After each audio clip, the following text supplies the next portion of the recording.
To remain updated with the latest business news, click on the bell icon. Madam Finance Minister, on what is arguably one of your biggest challenges, creating jobs in this country. What we saw in Prayagraj in Uttar Pradesh and in Gaya in Bihar were arguably India's first employment-unemployment riots. Some 30,000 jobs, 1.25 crore people applying for them. You could get into an Ivy League institute easier than trying to get into a low-level job in the railways. If the percentage of Indians employed were to be equal to the percentage of people employed in the global workforce, on an average, India would need 600 million jobs. At this moment, we have about 400 million people in the working population, which means that 20 crore people who at this moment should have jobs but don't.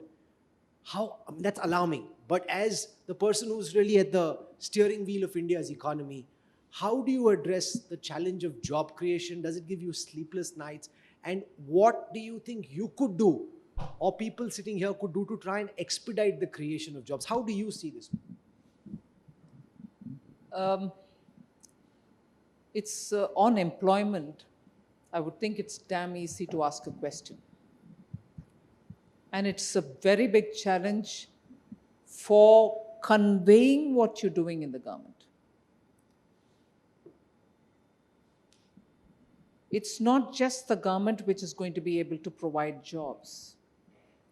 It's also recognized that we need to have skills adequately imparted to our young so that they are able to find jobs out there, or also give them enough resources without having to chip in a security so that they can employ themselves.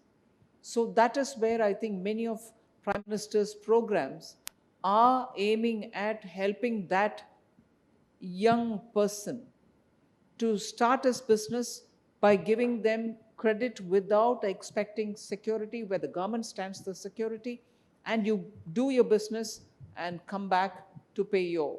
And in that, there's quite a few interest subventions being given. So the spectrum of addressing job creation is across the board. Government to some extent, government facilitated somewhat, and for opportunities for self-employment, providing them connectivity to the world so they can sell their products, get them access to raw materials through transparent processes. So all this is happening, and we need to do a lot more. You may think I'm giving a very generic answer, but item by item, this is exactly what we are taking up and doing, so that when we give PLI, for instance, it's also looking at those sectors which are going to be labor intensive. Your mobile phone, many of us mock at us saying, it's just assembly, you're not building phones in India. But we will. But at least immediately, the intensity with which investment can happen in that sector, find a market immediately, within the country, export, but look at the number who get employed in that. So all the 14 champion sectors are areas where we think there is going to be, and we've done enough homework to believe that they are job-intensive sectors.